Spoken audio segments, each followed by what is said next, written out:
All right, I'm recording now because CA just entered the room. He can't see me yet.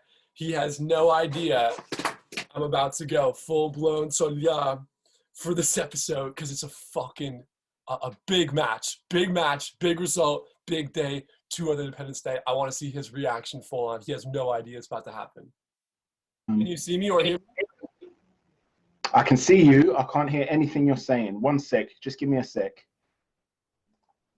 You look like you're in like Azkaban, bro. You could talk. you look like you're ready to go to war. The Greek War of Independence. I can't even see your reaction right now. I filmed this. I'm recording now because I wanted to get your reaction. I can't even see your face. Oh, you can't see my face? Yeah, no, I can't see any. You're frozen right now. Okay, hold on. Dude, you look like you're going to war for the Greek War of Independence. You do realize it ended 200 years ago. Oh, we won, man. We won. Well, we won that one. I'll take a draw today, no problem, because that's basically a win in my book, baby. We're rolling. Oh, what a brilliant! That was a brilliant result. I miss this, man. I am on cloud freaking 9 right now. I miss this high. I've been chasing this high for 4 years, and 4 years to the day. 1-1 again in Belgium. We went into Brussels. We did the job. Should have won that game. Taxidi got a wishy-washy second yellow, got sent off. We were surviving for 10 men for 35 minutes. We get a 1-1, brilliant game there. And before this game, I was talking about it with the Gate 7 boys because they took your place. You weren't able to make it to the pre-match chatter.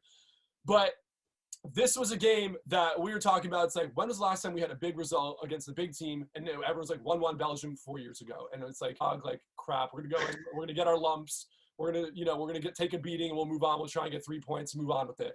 I was like, you know what, guys? There's something in the air. I feel something in the air. There's 2 things that I was thinking about. It's one, I was telling everybody, March 25th, we bring a little extra juju. We bring that derby type energy, which does matter. We're a team that does play with soul, with passion, and that when that's one of your major assets, playing on the 200th anniversary of independence, very valuable. The second piece is I was saying this as well. We talked about it a little bit in our last video when we closed up the Nations League. We're a team that plays down to our opponent's level. We play up to our opponent's level. We have range. We can go with the big boys and fight hammer and tongs. We can go with the little boys and tie Estonia, lose to Faroe Islands, draw Liechtenstein, right? We have range. So when we're in League C, well, I can't take myself seriously with this goddamn hat on. But you've got to keep it on. You've gone with it, mate. You've got to roll with it. Yeah. So when we're playing up against League C, whether it's Estonia, whether it's Slovenia, whether it's, any of those other boys, Kosovo, we're going to play down to their level, and it's going to be a little bit tricky as to get a proper gauge as to what the ceiling of that team is when the only exposure you have is League C caliber Nations League teams. Going into today, I was cautiously optimistic. I expected a loss, but I was like, I wouldn't be surprised at all if we drew. I was talking about a 0-0 draw. We ended up getting 1-1. And I'm proper buzzing. This is the gift. This is the shot of life the Ethniki needed. We needed this. CA, what do you got? I've seen a lot of people are still complaining and unhappy. What is going on? We need to get some people, I don't know, just to feel a bit more joyous. This was a massive, massive result. At the end of the day, we're in a situation now where hopefully Spain will start to look a lot more desperate as we go through the group. And we're not. Listen, they're going to win the group. We have to be realistic. They're by far and away the best team in the group.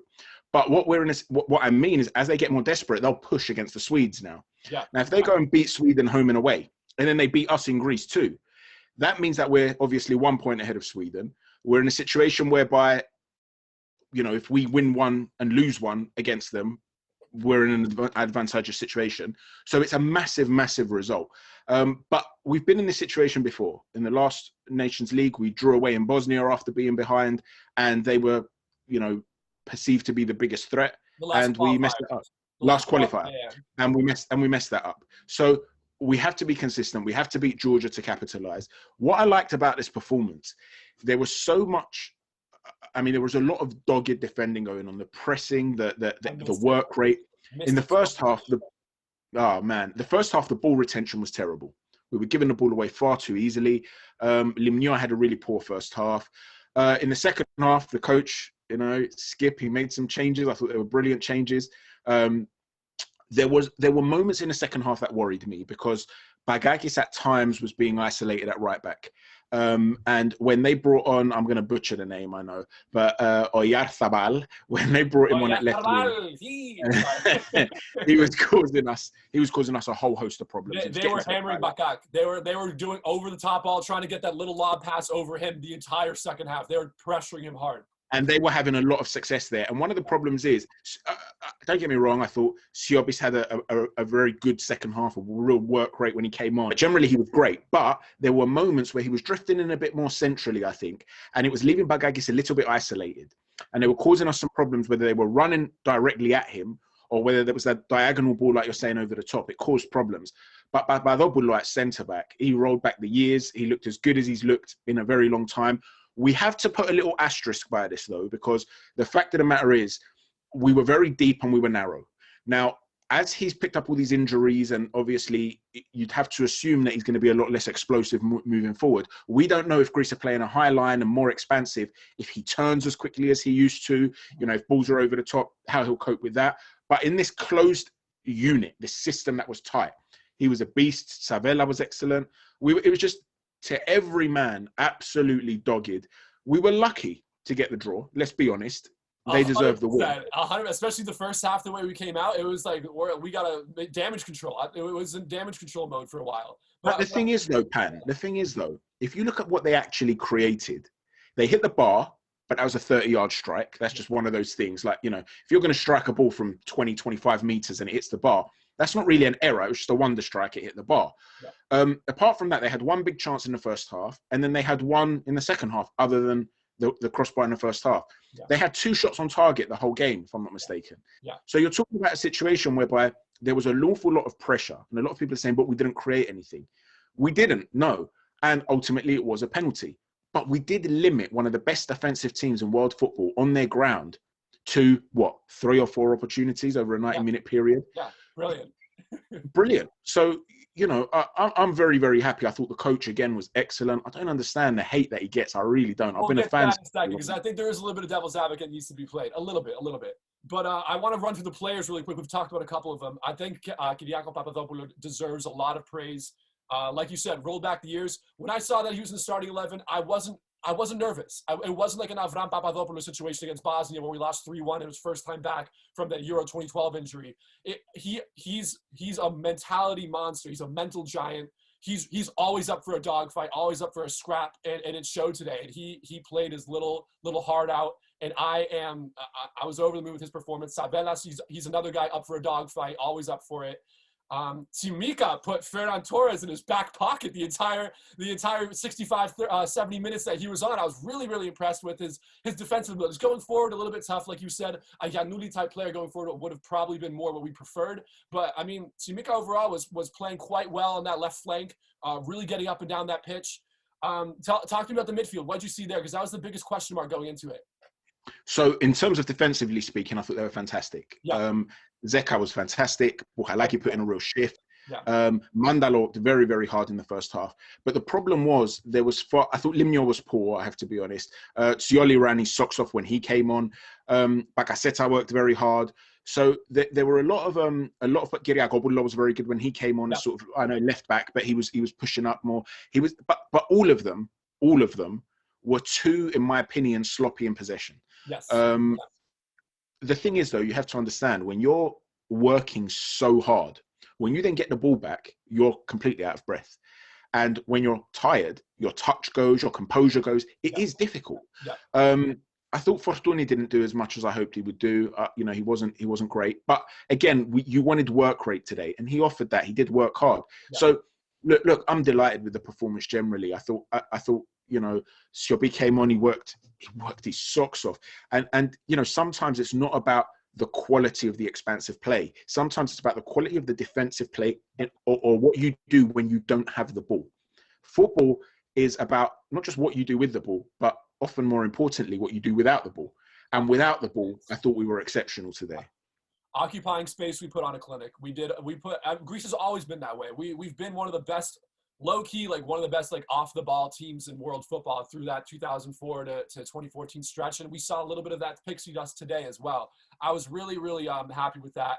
When the team sheet first got put out today for Greece Spain, every fan kind of groaned. It was like, oh my God, this squad. There's a lot of questions with the back line. We already kind of addressed the back line. They showed up, and they really had that dog in defending that of the past that we've been missing.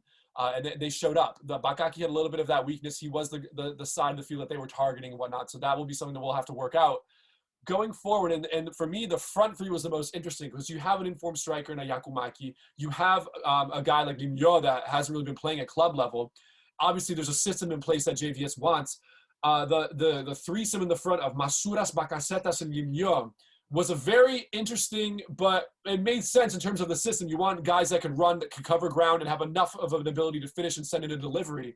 I guess my question for you is, within the confines of his system of being you know, more of this, today it was more defensive minded, but just think going forward within the confines of his system and trying to put in goals on the other end, was there someone other than a Masura, Bakaseta, Limyo trio that you would have dabbled with today with the squad that was at your selection, at your disposal, and just play hypothetically for this, for sure? No, I liked the fact that they were. If you look at them all, they're all very athletic. Yes. And they work hard. They're athletic and they work hard. And Spain were looking to press, were hunting in packs. Now, listen, there are certain things I would have wanted us to have done differently. In the first half, when they would press, they hunt in packs. So rather than press forward, so there are different ways of pressing. One way, for example, let's say you're the goalkeeper, you pass, or rather you've got a goalkeeper, he passes the ball out to you as a centre back. One way of a press is for me to come to tackle you, right? I come to press you. My teammates then try to cover the options that you can pass to. Yeah. So the fullback, and they start cutting off your options. So as I go to press you, you panic. What am I going to do? Everybody's marked. You end up just launching it forward or losing the ball, or I take the ball off you. Yeah. The other way of doing it, and this happens more in midfield, is there's a hunt of the ball. Now this tends to happen when players are already quite close to the opposition. And Spain would always use to hunt like this as well. So if a player picks the ball up in midfield, let's say it's Zeka, you'll see the three players closest to him press him. And then another two, say, will go and press his two options. They're literally trying to win the ball off of you rather than just harry you into a mistake. Yeah. Now, in that scenario, what was happening in the first half on occasion, when we'd get the ball on one flank and they would hunt us towards that flank, rather than trying to be too cute and play through the press with short passing triangles, which we did very well in the second half, what I would have liked to have seen is a switch of the play. Yeah. Open up your body. So if you're Masura and you're being closed down, I want to see Limyo in that situation make a run down the flank, not in between the centre back and the fullback to try and get in behind because that requires a cute pass. Go and hug the touchline and just switch the ball over to him. He's then going to be isolated with his fullback. He can run at him, or he can just run into the space, take it towards the corner flag. Yeah. There are things like that, but those are the individual choices on the field of the players, or perhaps their capabilities. You can't be too predictable with that because again, they'll just react to that. You've got to mix it up. Yeah. But the point I'm making, these are things that are on-field decisions. In terms of the actual selection, you want athletic players who, if they're going to get pressed and lose the ball, they're immediately going to press back again and try and win the ball, because we weren't looking to play through the press and dominate possession. What we were looking to do is be destructive. Yeah. So I was really happy with what they did. And on top of that, there was a lot of stick for Tzavela. We've talked about it a bunch now. Not only is he dogged and fits that description of like what we need out of a center back, but his long ball capability is also very, very effective for bypassing the high press that Luis Enrique likes to play as well. So there was, for a lot of reasons, that Tzavelas was a valid choice in there. Down the line, obviously, as the competition gets stiffer, we'll cross that bridge when it comes, because this is as stiff as it can get, really, for now anyways. I'd love to see Hatzidiako. I'd love to see Mavropano get a chance as well, maybe in the friendly or against Georgia, because I do think we can't rely on Kyriako Papadopoulou every time. And again, in a more expansive system, that duo is probably not going to be the one that suffices the most. If there's a lot of running and expansion from the center backs, I don't know if that duo is going to be someone that we'd like to see down the line. Well, look, Hatzidiako is a sort of center back who reads the game, and he's a very good distributor of the ball. He's the guy you want to start that transitional play that's expansive and is fast. Yeah. Today, we weren't necessarily looking to play with quick counter-attacks to look to score on the break. And, we were looking to be destructive. And because Morata is a big physical striker who's very good aerially, he wanted to combat that. Yeah. So he went with Kyriako Papadopoulou. Which makes sense. Right. He could have gone with Mavropano, but he went with the experience, which I agreed with even before the selection. Same. I was talking So, more down the line, more in the next games following up. so that's what I mean about tinkering. What I was saying before about tinkering, you adapt according to the game, the sort of players you've got at your disposal and what you're trying to do. Yeah. In terms of an opposition, the opposition, you want to look at what your aims are in terms of how you're looking to build attacks, what they offer, i.e., what sort of forwards they've got. If you've got these big, destructive, powerful, aerially dominant strikers that are a little bit slow, but they're really, really good aerially, then you might not want Hadzi Yago again and Savela as centre backs. Yeah. You'll want Babadobulo again, even if you do want to be attacking. Or a Mavropano type. Or a Mavropano. Yeah. Even if you do want to be attacking and create chances, because you're looking to nullify their primary threat. Yeah. So it really depends on what you're trying to build. The problem lies in transforming or translating, if you like, that quality football into goals. Yeah. And that's the hardest part of the game, right? So he has to work on that for sure. But in terms of what he's doing as a coach with limited time with these players, the way he's transformed them, he's instilled discipline. He got rid of some egos. He showed he's the boss. He's instilled discipline. They're showing a lot of work rate. They're fighting for everything. Yeah. Let's face it, we were unlucky not to win the last Nations League group because we should have won that last game. We were the much better side. Yeah. So the fact of the matter is, in a group like that where the two top teams were so consistent and there was little margin for error, it was just one of those things. Whereas the work we've seen generally... Let me jump in for a sec. Not just a pesky team like Slovenia. That Slovenia team beat Croatia yesterday. So that was like indicative. Like that's a team that also can pack a punch as well. So in order to draw against them was more of like echoing to us like, okay, we have something here. We have something here. So... Indeed. And listen, I'm really, really happy with what I'm seeing. I'm excited about what I'm seeing. I'm loving what the coach is doing. I've never, even in the failed moments, questioned him because I've seen his thought process. I've seen what he's done, what he's tried to do. I've seen the conception and the way they've executed it, even if the result isn't always there. Sometimes you can just be unlucky in football. That's the reality. If you dominate a game, you create numerous chances and don't score them. Okay, you could look towards a striker, or an attacking midfielder, someone who's missing the chances. But the job of a coach is to create the best possible team that's creating chances and not giving up chances. And he's doing that. So, what more can you ask for at this stage? Really, really great start. We have to capitalize against Georgia, though. Looking forward, I guess I have a double-sided question for you. Who would have you wanted to play in that right back and right wing spot instead of Limnia and Bakaki? And who do you want to see feature against a Georgia team, depending in anticipation of what they bring to the table as well? It's not necessarily that I would have selected anybody different. I don't think he made an error. Bagagi would be my starting right back, and I can see why Limnia would start as well. Sometimes players just don't play well on a particular day. You don't necessarily drop somebody. It's easy to look in hindsight and say, "Oh, we should have played this guy." It doesn't always work like that, So I don't have any problem with the selection. One difference, obviously, you want to do against Georgia is look more attacking. So you're going to want a more attacking lineup, at least in the position up front. I hope we do see Yago Maggi. He's having a sensational season in Holland. So obviously, where you're looking for goals, you're not going to leave a player out who's got 24 goals in 25 games this season, and top scorer by a country mile in Holland. So I know he hasn't had a great sort of display so far in the Greek national team, but I'd like to see him start against a side like Georgia.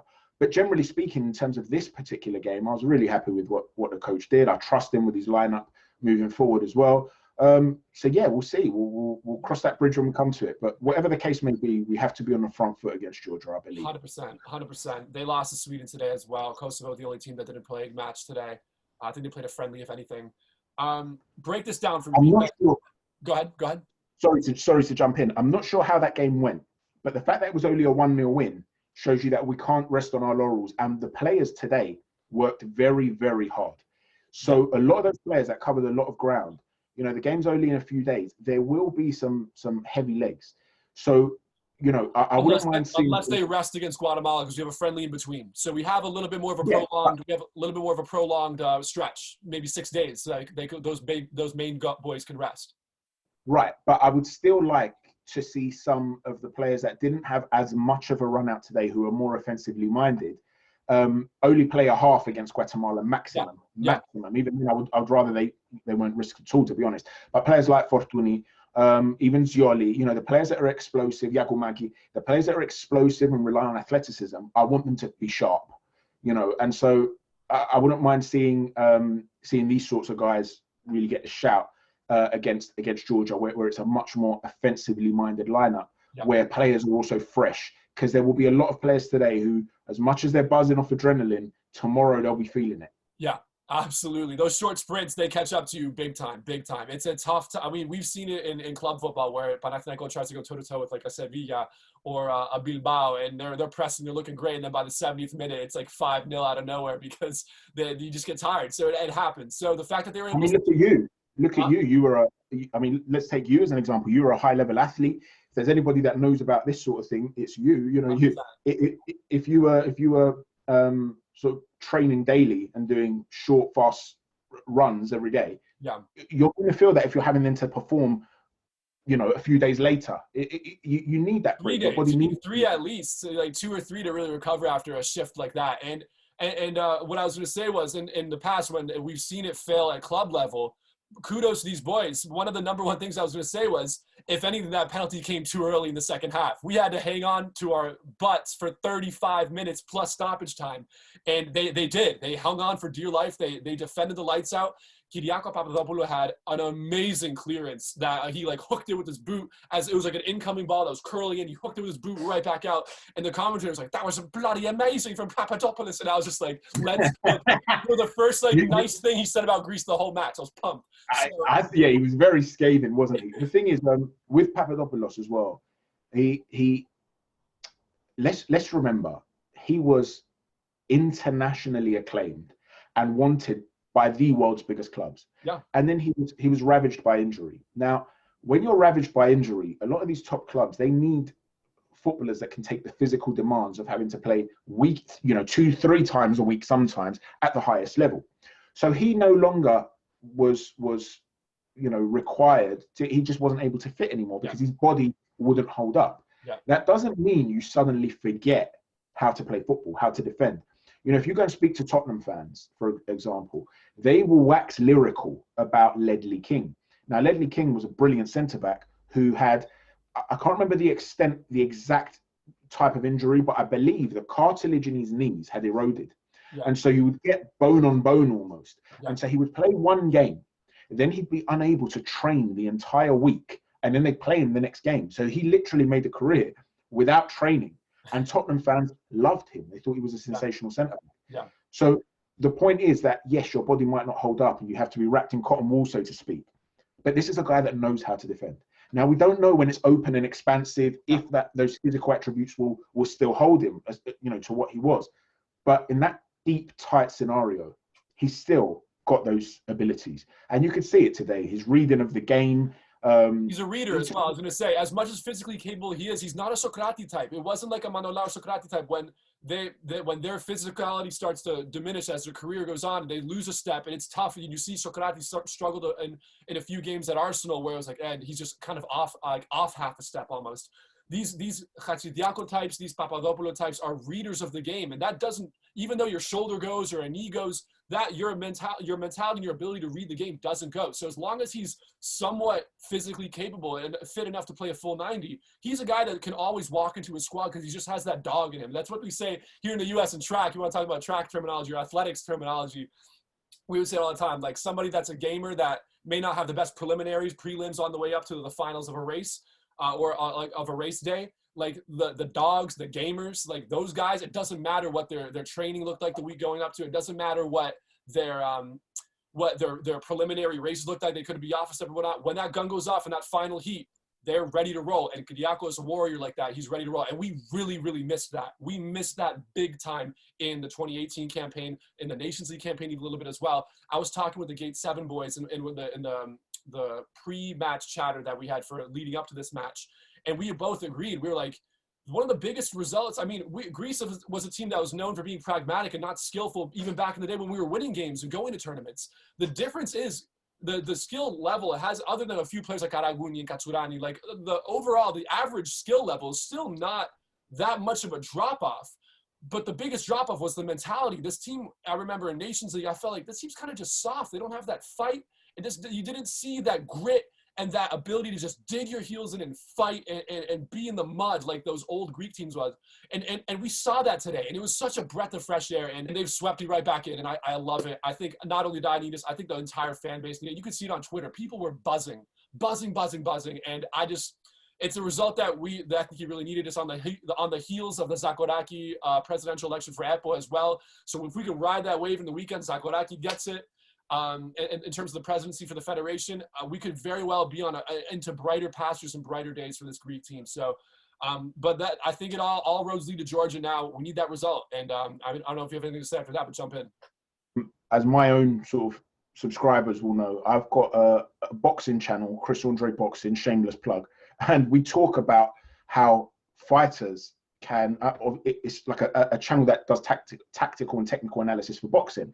And there are many fighters who are not at the skill level of some other elite level fighters, but to use that phrase that you used before, they've got a certain amount of dog in them. And that dog will carry them to the top. And there's a phrase that's often used in boxing. It's not the size of the dog in the fight that counts, but the size of the fight in the dog. Yeah. And, you know, sometimes it is just about that gritting your teeth and working hard.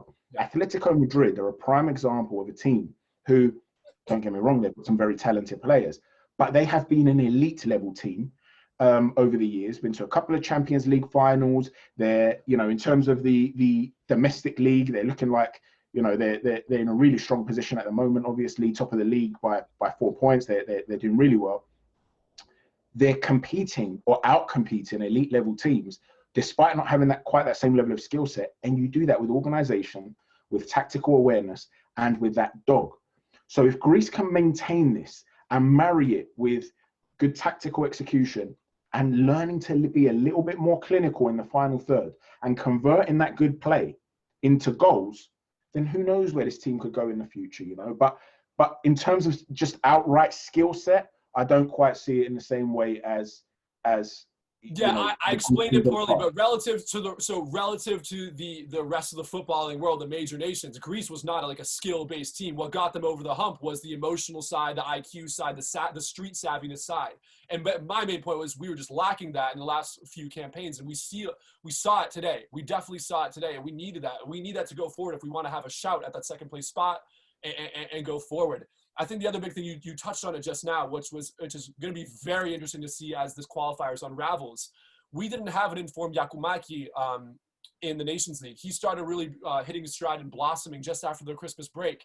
In January, he had the World Golden Boot Award for that month of January. He was the #1 goal scorer in the entire planet for strikers or goal scorers in world football. So we didn't have that goal getter in the Nations League, and that was really the #1 thing we were missing. So having a player that's in form like that, you know, will be able to go up against the Guatemala, or if he rests against the Georgia and so on, that was more or less kind of the missing link. We didn't have that goal getter that we could rely, that could play back to goal, a little hold up play, and could finish as well. So I'm very excited to see what he can produce, and that's kind of the big question mark going forward. I love the adaptation that JVS made with the 4-3-3 as opposed to sticking stubbornly with that 4-2-3-1, which was something he was sticking with throughout the last campaign in the Euro 2020 campaign, and then the Nations League as well. It's a little bit disappointing. And once I saw that midfield three, I was more impressed with his adaptability, because that was the big critique that a lot of fans had, to play a little devil's advocate. He was rigid, and he adapted today, and it paid off. Don't be surprised if we do see that formation again in the future, though. He won't always go 4-3-3. Yeah, against Georgia, if he plays 4-2-3-1, fair enough. Right. So let's just see what happens. I personally would now like to see us stick with the 4-3-3 for a while. Let's just see how it goes. Let's see, you know, with the 4-3-3, if you're able to get a lot more width, maybe that's what Bagaseta needs in terms. Yakumagi needs in terms of service from out wide as well. Yeah. So let's just see what happens. But yeah, personally, I'm excited. We'll see. We'll talk again after the Georgia game. Absolutely. I think that when midfield is your weakest asset or your biggest liability, so to speak, having them isolated in a midfield too is not exactly strategically the best way to go about it. My bias is definitely to have that midfield three where you have that holding mid and centered and anchored in between the two center backs just in front, and then you have two guys out wide that can cover up and down. It's just a little bit more stable. It provides a little bit more of a backbone to that formation, and that's what we're going to rely on. Numbers in the midfield, work rate, occupying space off the ball. So that we saw a little bit of that stability that when we watched the Slovenia game, you were saying the gap between the back line and the midfield was a little bit startling in terms of how wide it was. And that's why Hatsidiako had to take that red card in the Slovenian game, because there was a little bit of that disjointedness. And we dodged a little bit of that today. So that was a nice little snippet that we saw. And again, all roads lead to Georgia. It's a home game for us, Georgia, correct? Yeah. Yes, because that I remember, because in October we have a tough situation where we play Georgia in Tbilisi, and then fly to Sweden to play 3 days later. So that's going to be a tough weekend. So that was the way I actually remembered that we're going to be home this time around. It's a must win. Anything other than a win makes this result completely irrelevant. So yeah, a lot depends on that now. It's a massive game. Massive game. And this Spain team is no slouches. They're in the Nations League Final Four, the semifinal for the playoff to win the entire Nations League. They won their league. They smacked around Germany 3-3. And somehow we're a team that just drew with them as well. It's unbelievable. Obviously, after a long international break, they're out of the flow a little bit, which is kind of why I liked the fact that we were playing them first head on. We were hoping to get tap in a little bit of those cobwebs, that grogginess, and it worked out for us. The other piece, which I did really like as well, was they took Sergio Ramos off at halftime, which was so cocky. And I was like, if there's any chance that we're going to get back in this game, it's because they just did that. And they got a little bit too big for their britches, and it paid off for us, because that slide tackle in the box, I don't think that's happening if Ramos is there, corralling the troops and really getting those boys in line.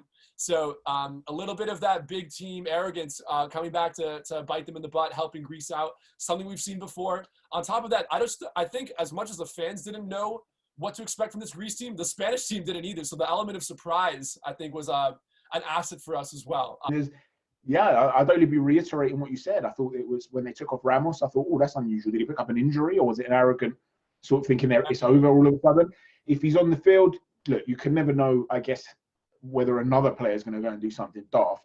Ramos is known to give away a few penalties himself. So who knows what could have happened. But generally speaking... Internationally, he's solid, man. He's solid, though. Internationally. He's one of the best. He's one of the best centre-backs in the world. And, they clearly thought that it was in the bag, that we were terrible in the first half with our ball retention. They didn't feel as though we could, offer a threat.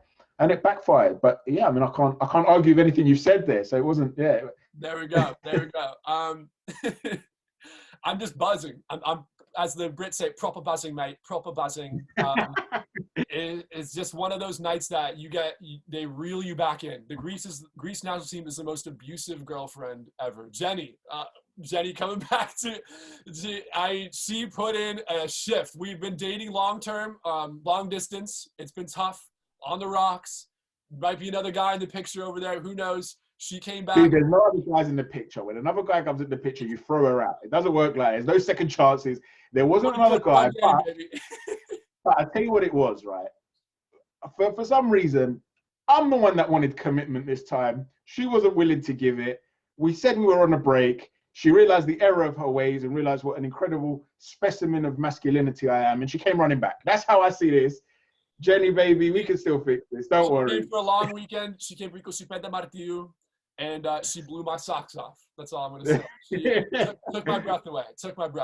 And it's the sad part is we are kind of talking about a 1-1 draw here where we didn't really create a lot of chances, but that's football. Results are results, and that's what Greece always does. I remember so vividly back in the 2014 World Cup where I think it was an English journalist was giving Karaguni a little bit of stick leading up to the Colombia game right before, and he goes, a lot of teams and a lot of journalists don't give you guys a lot of credit. They say you don't deserve what you've got in terms of the body of work the last few years. And Karaguni just goes, don't care, results speak for themselves, and walks off. And it's like a G, like a gangster. And that's what it is. Don't care, results speak for themselves. We came in, executed a game plan, and hung on for dear life, packed the pavement, and we hit it. We got a result. So. In a group setting, there is no team in the world that wouldn't take a draw away at Spain. That's all you need to know. Yeah. There's no team in the world. List them: Brazil, Germany, France. They'd all take a 1-1 draw at Spain. Germany, after getting smacked 6-0, would definitely take a 1-1 draw in Spain. So at the end of the day, and this goes to our own fans too. Don't worry about how many chances we're creating. We didn't give up many either. See it like a goal difference scenario, a chance difference scenario. Yeah. Let's say we created 5 really good chances, but we gave up 15. What, would you have been happier? Be happy at the fact that we gave up 4 opportunities and we created 1. They scored 1. We scored 1. We got the result. There you Let's go. look at Georgia, and now let's hope we can create a lot of chances and convert them into goals. I need to take this thing off. It is the circulation in my head was this thing was so tight. I put in a Jordan flu game for you guys. This thing was wrapped around my head so tight. I'm like the blood's like pumping back in the top of my head right now. I'm gonna take that off. But this vest also is way too small. I powered through that as well. Rib cage wasn't able to fully expand. Still putting the shift for you guys. So big on me, professional effort there. Get me in the FDQ lineup. I'm ready. So let's see. I'm not getting carried away. We've been in this situation far too many times over the last 7 years. We enjoy the result today, indeed. I don't know. I mean, it's been one time. Belgium 1-1 was the last time. It was 4 years ago. Before that, it was pretty staunch as well. So this isn't like a Groundhog Day situation. This is definitely a breath of fresh air and a positive step. I think a lot of questions about whether JBS would be able to play against the big boy in a competitive match. There is questions and they got answered today. So that we learned more about JBS today in practice, not in theory or what there's a major difference between understanding a coach's philosophy and agreeing with it and then seeing it come to fruition on the field. We finally saw when our backs were against the wall, having his game plan come to fruition on the field. And it worked. It worked. We did what we needed. The thing is, we played very well away in Italy too, and we lost 2-0, and we were unlucky to lose that game. Today, it was a similar sort of performance against Spain. We were actually lucky not to lose the game. So sometimes, like I said, it's about the details. It's easy to say, we've done this, we've done that, but it is a point, and it was a point that we had to work very, very hard to get, and we got it.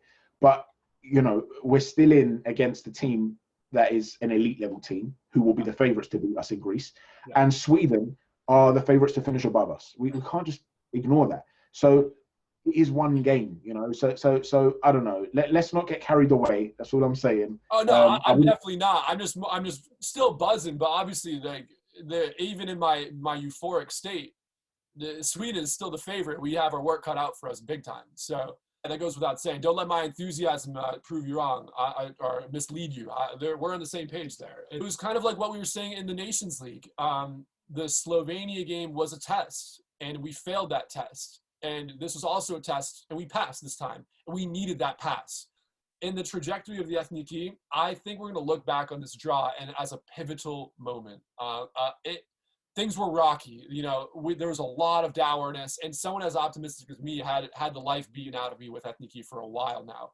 And I think this shot a lot of life back into it. If Zagoraki gets in, that's another small victory. And if we just keep having these small victories and carry this weight, we could really put in a shift and have a good qualifiers and build from there and have enough confidence to go. And if we don't make the World Cup this time around, we'll have enough confidence going to the Euro qualifiers and really pack it in and see what we got. So from a liminal standpoint, that threshold, that walking through that door and the odyssey and the storyline that is Greece national team, I think this result will go a long way. This will carry us. I mean, it's been 4 years since we had a result like that where we're giddy afterwards like that. Belgium 1-1. This is going to carry us, I think, a long way. And I'm ready for that, and I'm excited for that. So I hope so.